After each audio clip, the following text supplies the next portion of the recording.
Hello everyone, welcome to our YouTube channel Study with me. ଆଜିର ଏଇ ସିରିଜରେ ଆମେ ପଢିବା ଓଡ଼ିଶାର ସମ୍ପୂର୍ଣ୍ଣ ଇତିହାସ।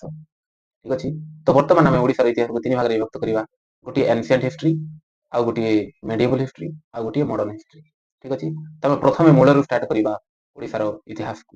ତ ଆଜିର ଟପିକ ହେଉଛି sources of ancient history of Odisha, ମାନେ ପ୍ରାଚୀନ ଇତିହାସ ଓଡ଼ିଶାର କେଉଁ ସୋର୍ସ ଗୁଡ଼ିକୁ ନେଇକି ତିଆରି କରାଯାଇଛି। ଠିକ ଅଛି, ତ ସେହି ସୋର୍ସ ଗୁଡ଼ିକ, ସେହି ଆଧାର ଗୁଡ଼ିକ ଯେଉଁ ଆଧାରରେ ଓଡ଼ିଶାର ପ୍ରାଚୀନ ଇତିହାସ ଗୁଡ଼ିକ ଲେଖା ହୋଇଅଛି, ସେହି ସୋର୍ସ ଗୁଡ଼ିକ ବିଷୟରେ ଜାଣିବା। ଠିକ ଅଛି, କେଉଁ କେଉଁ ସୋର୍ସରୁ ଆମେ ଓଡ଼ିଶାର ପ୍ରାଚୀନ ଇତିହାସ ଗୁଡ଼ିକୁ ଜାଣିଥାଉ, ସେଗୁଡ଼ା ହେଉଛି ଆମର ପ୍ରଥମେ ତ ଲିଟେରାରୀ ସୋର୍ସ। ଲିଟେରାରୀ ସୋର୍ସରେ ଆମର ଓଡ଼ିଆରେ ହେଉଛି ତାହା ଆମର ସାହିତ୍ୟିକ ଆଧାର। ତାପରେ ଆମେ ଜାଣିବା ବିଭିନ୍ନ ପ୍ରକାର ଇନସ୍କ୍ରିପସନ ଗୁଡ଼ିକ, ଯେଉଁଟାକି ରାଜାମାନେ ତାଙ୍କର କୀର୍ତ୍ତିମାନ ଘଟଣାବଳୀକୁ ଲିପିବଦ୍ଧ କରିଥାନ୍ତି ଶିଳାଲେଖ ମାଧ୍ୟମରେ। ତାପରେ ଆମେ ପଢିବା ବିଭିନ୍ନ ପ୍ରକାର କଏନ ବିଷୟରେ, ସେତେବେଳେ କି ପ୍ରକାର ମୁଦ୍ରା ପ୍ରଚଳନ ହେଉଥିଲା।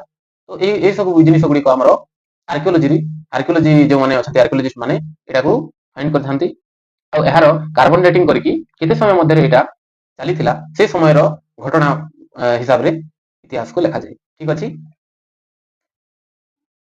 ତ ଯେକୌଣସି ଇତିହାସ ଲେଖିବାକୁ ହେଲେ ଆମକୁ ଠୋସ୍ ପ୍ରମାଣ, ଆଧାର କିମ୍ବା ସୋର୍ସ ଦରକାର। ବିନା ସୋର୍ସରେ ଇତିହାସଟା ଏକ କାଳ୍ପନିକ କାବ୍ୟ ହୋଇ ରହିଯାଏ। ସେଥିପାଇଁ ଆଜି ଆମେ ପଢିବା ଆମର ଓଡ଼ିଶା ପ୍ରାଚୀନ ଇତିହାସର ସୋର୍ସ ଗୁଡ଼ିକ ଉପରେ। ତମେ ପ୍ରଥମେ ପଢିବା ଲିଟେରାରୀ ସୋର୍ସ, ଯୋଉଟାକି ସାହିତ୍ୟିକ ଆଧାର। ଆମର ଲିଟେରାରୀ ସୋର୍ସ ପ୍ରଥମ ପଢିବା ଆମେ ମହାଭାରତ କାବ୍ୟ ବିଷୟରେ। ଆମର ମହାଭାରତ କାବ୍ୟରେ ଆମର ଓଡ଼ିଶାର ପ୍ରାଚୀନ ନାମ କଳିଙ୍ଗ ଏବଂ ଓଡ୍ର ବୋଲିକିରି ବର୍ଣ୍ଣିତ ହେଇକି ଅଛି। ଠିକ ଅଛି, ଏବଂ କୁହାଯାଇଅଛି ଯେ ଜଣେ ଋଷି ଯାଙ୍କ ନାମ କି ଲୋମସ ବୋଲିକି ଅଛି, ସେ କହୁଛନ୍ତି ଯେ ପାଣ୍ଡବମାନଙ୍କୁ ବୈତରଣୀ ନଦୀ ଏକ ପବିତ୍ର ନଦୀ, ସେଠି ଗାଧୋଇଲେ ପାପ ଧୋଇ ହୁଏ ବୋଲି। ତ ଏହିଥିରୁ ଆମେ ଜାଣିପାରୁ ଯେ ଆମ ଓଡ଼ିଶାର ପ୍ରାଚୀନ ନାମ କଳିଙ୍ଗ ଏବଂ ଓଡ୍ର ଥିଲା ବୋଲିକି। ଠିକ ଅଛି, ତାପରେ ରାମାୟଣ କାବ୍ୟରେ ମଧ୍ୟ ଲେଖା ଅଛି ଯେ ଆମ ଓଡ଼ିଶାର ପ୍ରାଚୀନ ନାମ କଳିଙ୍ଗ ନଗର ଥିଲା ବୋଲିକି। ଏବଂ ଗୋମତୀ ନଦୀର ମଧ୍ୟ ସେଠି ବର୍ଣ୍ଣନା କରାଯାଇଛି ଯେ ଗୋମତୀ ନଦୀର ପଶ୍ଚିମରେ ଅବସ୍ଥିତ କଳିଙ୍ଗ ନଗର, ଏବଂ ସେଠିକାର ଗନ୍ଧମାର୍ଦ୍ଦନ ପର୍ବତ ବିଷୟରେ ଲେଖା ଅଛି ଏବଂ ଉତ୍କଳ ବିଷୟରେ ମଧ୍ୟ ଲେଖା ହୋଇଅଛି। ଠିକ ଅଛି, ତାପରେ ବିଭିନ୍ନ ପ୍ରକାର ପୁରାଣ ଅଛି, ଯେମିତିକି ମତ୍ସ୍ୟ ପୁରାଣ, ବାୟୁ ପୁରାଣ, ଠିକ ଅଛି, ବିଷ୍ଣୁ ପୁରାଣ, ତାପରେ ଆମର ହରିବଂଶ ପୁରାଣ। ତ ଏଇ ପ୍ରକାର ବିଭିନ୍ନ ପୁରାଣରେ ମଧ୍ୟ ଆମର ଓଡ଼ିଶାର ପ୍ରାଚୀନ ନାମ କଳିଙ୍ଗ ଉତ୍କଳ ବୋଲିକି ବର୍ଣ୍ଣିତ ହୋଇଅଛି। ଠିକ ଅଛି, ଏବଂ ସେହି ସମୟର ରାଜାମାନଙ୍କର ତାଙ୍କର କୀର୍ତ୍ତିମାନ କାମ ଗୁଡ଼ିକୁ ମଧ୍ୟ ସେଠି ଲିପିବଦ୍ଧ କରିକି କରାଯାଇଛି। ଠିକ ଅଛି, ତାପରେ ଜାଣିଛେ ସେତେବେଳେ କଣ ହଉଥିଲା, ଜୈନ ଧର୍ମ ଏବଂ ବୁଦ୍ଧ ଧର୍ମ ବହୁତ ଲୋକ ଅବଲମ୍ବନ କରୁଥିଲେ। ତେଣୁକରି ଆମର ଓଡ଼ିଶାର ପ୍ରାଚୀନ ଇତିହାସରେ ଆମର ଜୈନ ଧର୍ମ ଏବଂ ବୌଦ୍ଧ ଧର୍ମକ ଲୋକମାନେ ବହୁତ ଗୁଡ଼ିଏ ଆମର ପ୍ରାଚୀନ ଇତିହାସ ବିଷୟରେ ଲେଖିଛନ୍ତି। ଆସନ୍ତୁ ସେ ବିଷୟରେ ଜାଣିବା। ଜୈନ ଧର୍ମରେ ଏକ କାବ୍ୟ ଅଛି ଆବଶ୍ୟକ ନିଯୁକ୍ତି ବୋଲିକି। ତ ସେଇଟା ଲେଖିଛନ୍ତି ଆମର ଆରନାଥ, ଯୋଉଟା କି ଜୈନ ଧର୍ମର ଆମର ଅଷ୍ଟାଦଶତମ 18th ତୀର୍ଥଙ୍କର, ତାଙ୍କୁ 18th ତୀର୍ଥଙ୍କର ବୋଲିକି କୁହାଯାଏ। ତାଙ୍କ ନାମ ହେଉଛି ଆରନାଥ। ସେ ଲେଖିଛନ୍ତି ଆମର ଆବଶ୍ୟକ ନିଯୁକ୍ତି। ତ ସେଠି ଲେଖା ଅଛି ଆମର କଳିଙ୍ଗ ବିଷୟରେ ଲେଖା ଅଛି। କଳିଙ୍ଗର ରାଜଧାନୀ ଥିଲା ରାୟପୁର ବୋଲିକି ଲେଖା ଅଛି। ତ ସେ କଳିଙ୍ଗର ରାୟପୁର ରାଜଧାନୀରେ ସେ ତାଙ୍କର ଲକ୍ଷ୍ୟ ହାସଲ କରିଥିଲେ। ଆଉ ଏବଂ ଏଥିରେ ବହୁତ ଗୁଡ଼ିଏ ଜିନିଷ ଲେଖା ଅଛି, ଯୋଉଟା କି ଆମର ପ୍ରାଚୀନ ଇତିହାସର ଆମର ତାଙ୍କର ସାଂସ୍କୃତିକ ଜୀବନ ଯାପନ ପ୍ରଣାଳୀ ଏବଂ କେମିତି ତାର ଅର୍ଥନୈତିକ ଅବସ୍ଥା କଣ ଥିଲା, ସେସବୁ ବିଷୟରେ ଲେଖା ହେଇଛି। ତାପରେ ଏଥିରେ ଲେଖା ହେଇଛି ଯେ ଆମର ଓଡ଼ିଶାର ପ୍ରାଚୀନ ନାମ ତୋଷାଳୀ ବୋଲିକି ଥିଲା। ସେଇ ତୋଷାଳୀକୁ ଜୈନ ମହାବୀରରେ ପର୍ଯ୍ୟଟନ କରି ଆସିଥିଲେ ଏବଂ ସେଠି ତାଙ୍କୁ ଚୋର ଭାବିକି ଲୋକମାନେ ଟର୍ଚର କରୁଥିଲେ। ତ ସେତେବେଳେ ସେଠାକାର କ୍ଷତ୍ରିୟ ମାନେ ତାଙ୍କୁ ବଞ୍ଚାଇଥିଲେ, ତାଙ୍କୁ ରକ୍ଷା କରିଥିଲେ। ତ ସେଥିରେ ଲେଖା ଅଛି, ଆଉ ମଧ୍ୟ ଲେଖା ଅଛି ଯେ ଆମର ଓଡ଼ିଶାର ଗୋଟେ ଦନ୍ତପୁର ବୋଲିକିରି ଗୋଟିଏ ନଗର ଥିଲା ବୋଲିକିରି। ଠିକ ଅଛି, ତାପରେ ଜୈନ ହରିବଂଶ ବୋଲିକିରି ଗୋଟିଏ କାବ୍ୟ ଅଛି। ସେଠି ଲେଖା ହେଇଛି ଯେ ଆମର ଛେଦିବଂଶ ବିଷୟରେ ଲେଖା ହେଇଛି ଏବଂ ସେଇଟା କୋଶଳ ରିଜିୟନରେ ସୃଷ୍ଟି ହେଇଥିଲା ବୋଲିକିରି ବର୍ଣ୍ଣିତ ହୋଇଅଛି। ତାପରେ ଆସନ୍ତୁ ଜାଣିବା ବୁଦ୍ଧିଷ୍ଟ ସୋର୍ସେସ୍ ବିଷୟରେ। ବୁଦ୍ଧିଷ୍ଟ ମାନଙ୍କର କଣ କଣ ସୋର୍ସ ଅଛି।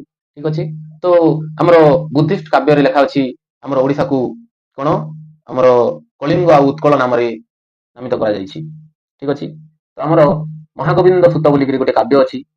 ତ ଆମର ମହାଗୋବିନ୍ଦ ସୁତ ଜଣେ ବୁଦ୍ଧିଷ୍ଟ ଯିଏକି ଲେଖିଛନ୍ତି ଦୀଘାନିକାୟ।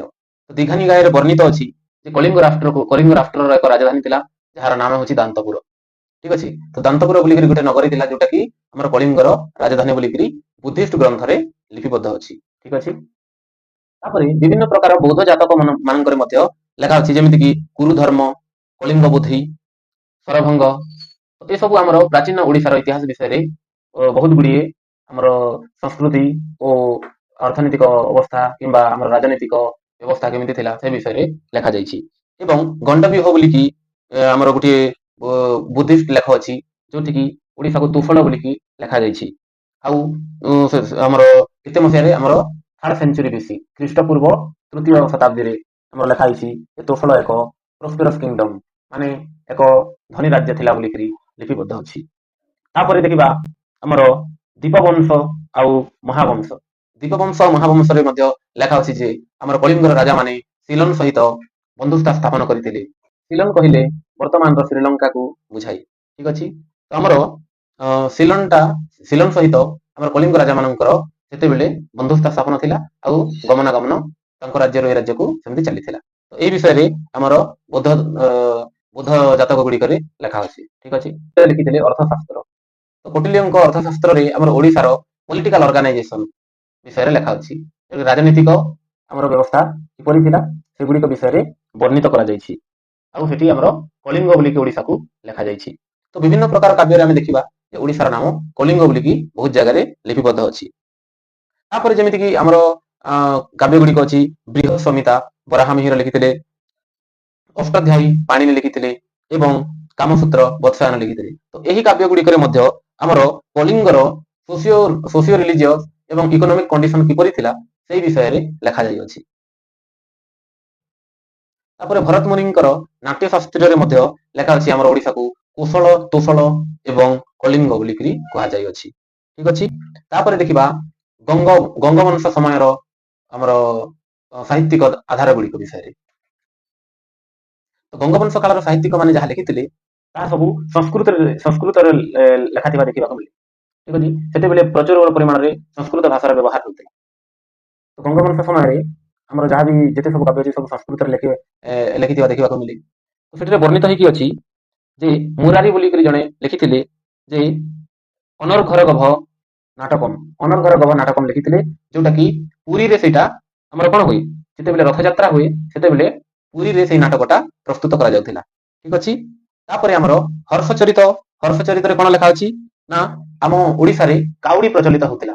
ମୁଦ୍ରା ଜାଗାରେ ଆମର କଣ କାଉଡି ମଧ୍ୟ ପ୍ରଚଳିତ ହଉଥିଲା ଏବଂ ପାନ ଖାଇବାର ବ୍ୟବସ୍ଥା ମଧ୍ୟ ସେତେବେଳଠୁ ଚଳି ଆସୁଥିଲା। ସେତେବେଳଠୁ ଲୋକ ପାନ ଖାଉଥିଲେ। ତ ଏଇଟା ମଧ୍ୟ ଆମର ହର୍ଷଚରିତରେ ଲେଖା ଅଛି।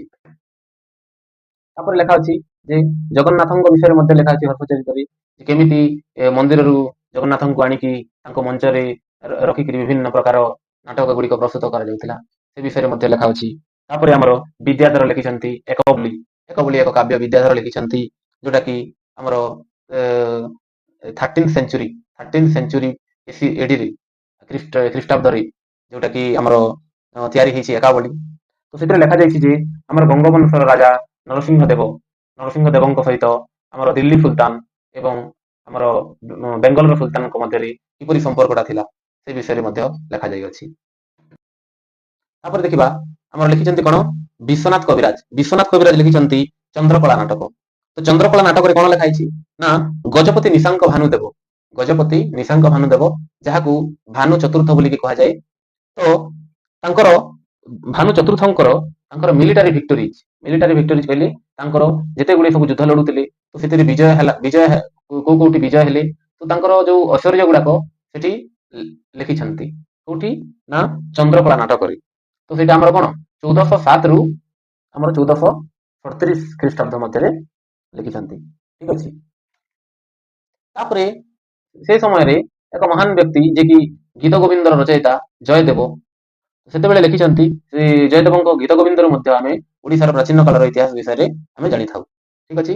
ତ ଆମେ ଜାଣିଲେ ଯେ ଆମର ବିଭିନ୍ନ ପ୍ରକାର ଆମର ପ୍ରାଚୀନ ସାହିତ୍ୟରୁ ଆମେ ପ୍ରାଚୀନ ଇତିହାସ ବିଷୟରେ ଆମେ ଜାଣିଥାଉ ବର୍ତ୍ତମାନ ଜାଣିବା ଆମେ ଫରେନ୍ ଆକାଉଣ୍ଟସ୍ ମାନେ ସେତେବେଳେ ସମୟରେ ବିଭିନ୍ନ ପ୍ରକାର ଦେଶରୁ ବିଭିନ୍ନ ପ୍ରକାର ପର୍ଯ୍ୟଟକ ମାନେ ଆସୁଥିଲେ, ଭ୍ରମଣକାରୀ ମାନେ ଆସୁଥିଲେ ଏବଂ ଆମର ଓଡ଼ିଶାକୁ ମଧ୍ୟ ଆସିଛନ୍ତି ଏବଂ ଆମର ଓଡ଼ିଶା ବିଷୟରେ ମଧ୍ୟ ଲେଖିଛନ୍ତି। ତାହାକୁ ମଧ୍ୟ ଆମର ବିଶେଷ ସୋର୍ସ ହିସାବରେ ଗଣନା କରାଯାଏ ଆଉ ତାହାକୁ ନେଇକି ଆମେ ପ୍ରାଚୀନ ଇତିହାସ ଲେଖିଥାଉ। ଯେମିତିକି ଆମର ଏନସିଏଣ୍ଟ ଆମର କଳିଙ୍ଗ ବିଷୟରେ ଲେଖିଛନ୍ତି। ବିଭିନ୍ନ ପ୍ରକାରରୁ ଯେଉଁମାନେ ବିଭିନ୍ନ ଦେଶରୁ ଆସିଥିଲେ ସେତେବେଳେ ସମୟରେ ସେମାନେ କଳିଙ୍ଗ ବିଷୟରେ ଲେଖିଛନ୍ତି। ଯେମିତିକି ଆମର ଗ୍ରୀକ୍ ହିଷ୍ଟୋରିଆନ ପ୍ଲିନି, ଡିଡରିୟସ୍, କର୍ଟିୟସ୍, ଲୁଟୋରସ୍, ଏଗୁଡ଼ା ସବୁ ଆମର କଳିଙ୍ଗ ବିଷୟରେ ଆମର କେମିତି ତାଙ୍କର ସୋସିଆଲ ଲାଇଫ ଥିଲା ସେ ବିଷୟରେ ଲେଖିଛନ୍ତି। ତାପରେ ମାଗାସ୍ଥିନିସ୍ ମଧ୍ୟ ଆମର କଳିଙ୍ଗର ଶବ୍ଦଟା ବ୍ୟବହାର କରିଛନ୍ତି। ଠିକ ଅଛି। ତାପରେ ଆମର କଣ ଟଲେମି ଲେଖିଛନ୍ତି, ସେ ବି ଜଣେ ଗ୍ରୀକ୍ ଜିଓଗ୍ରାଫର ଯିଏକି ଆମର କଳିଙ୍ଗ ବିଷୟରେ ଲେଖିଛନ୍ତି ଯେ ଆମର ଦ୍ୱିତୀୟ ଶତାବ୍ଦୀ ସମୟରେ କଳିଙ୍ଗର ଏକ ବନ୍ଦର ଥିଲା। ସେ ବନ୍ଦର ବିଷୟରେ ଲେଖିଛନ୍ତି। ବନ୍ଦର ଥିଲା ମାନେ ସେତେବେଳେ ମେରିଟାଇମ୍ ଇଭେଣ୍ଟ ଗୁଡ଼ିକ ହଉଥିବ, ମାନେ ସମୁଦ୍ରରେ ବାଣିଜ୍ୟ କରିବା ପାଇଁ ଲୋକ ଯାଉଥିବେ, ଠିକ ଅଛି, କିମ୍ବା ମାଛ ଧରିବା ପାଇଁ ଯାଉଥିବେ, ସେ ବିଷୟରେ ଲେଖା ଅଛି। ତାପରେ ସେ ଲେଖିଛନ୍ତି କି ଟଲେମି ଲେଖିଛନ୍ତି ଗ୍ରୀକ୍ ଜିଓଗ୍ରାଫର ଯେ ଓଡ୍ର ବିଷୟରେ, ଓଡ଼ିଶାକୁ ଓଡ୍ର ବିଷୟରେ ଲେଖିଛନ୍ତି ଆଉ ମଳୟ ପର୍ବତ ବିଷୟରେ ଲେଖିଛନ୍ତି, ଯୋଉଟାକି ଅନୁଗୁଳ ପାଖରେ ଅଛି। ଅନୁଗୁଳ ପାଲହଡାରେ ଯୋଉ ପର୍ବତଟା ଅଛି ସେଟାକୁ ମଳୟ ପର୍ବତ ବୋଲିକି କହିଛନ୍ତି ଆଉ ମଳୟ ପର୍ବତ ପାଖରେ ବସବାସ କରୁଥିବା ଲୋକଙ୍କୁ ଓଡ୍ର ବୋଲିକି ସମ୍ବୋଧନ କରିଛନ୍ତି। ତ ସେଥିରେ ଆମେ ଜାଣିବାକୁ ପାଉ ଯେ ଓଡ଼ିଶାର ଲୋକକୁ ଓଡ୍ର ବୋଲି ମଧ୍ୟ କୁହାଯାଉଥିଲା। ଠିକ ଅଛି। ତାପରେ ହର୍ଷବର୍ଦ୍ଧନଙ୍କ ସମୟରେ ହୁଏନସାଂ ଭାରତକୁ ଆସିଥିଲେ, ସେତେବେଳେ ସେ ଓଡ଼ିଶାକୁ ମଧ୍ୟ ଆସିଥିଲେ। ଓଡ଼ିଶାକୁ ଆସିଥିଲେ ସେ 638 ଶତାବ୍ଦୀରୁ 639 ଶତାବ୍ଦୀ ମଧ୍ୟରେ ରହିଥିଲେ ଏବଂ ସେ ଲେଖିଥିଲେ ଯେ ଆମର କଳିଙ୍ଗ ବିଷୟରେ ଲେଖିଥିଲେ ଆଉ ସେଠାକାର ଲୋକମାନେ କଣ କରୁଥିଲେ, ବୁଦ୍ଧ ଧର୍ମ ବିଷୟ ଅବଲମ୍ବନ କରୁଥିଲେ। ବୁଦ୍ଧ ଧର୍ମ ଅବଲମ୍ବନ କରୁଥିଲେ ଆଉ ତାଙ୍କର ସାମାଜିକ ପ୍ରଣାଳୀ ବିଷୟରେ ଲେଖିଛନ୍ତି। ଠିକ ଅଛି।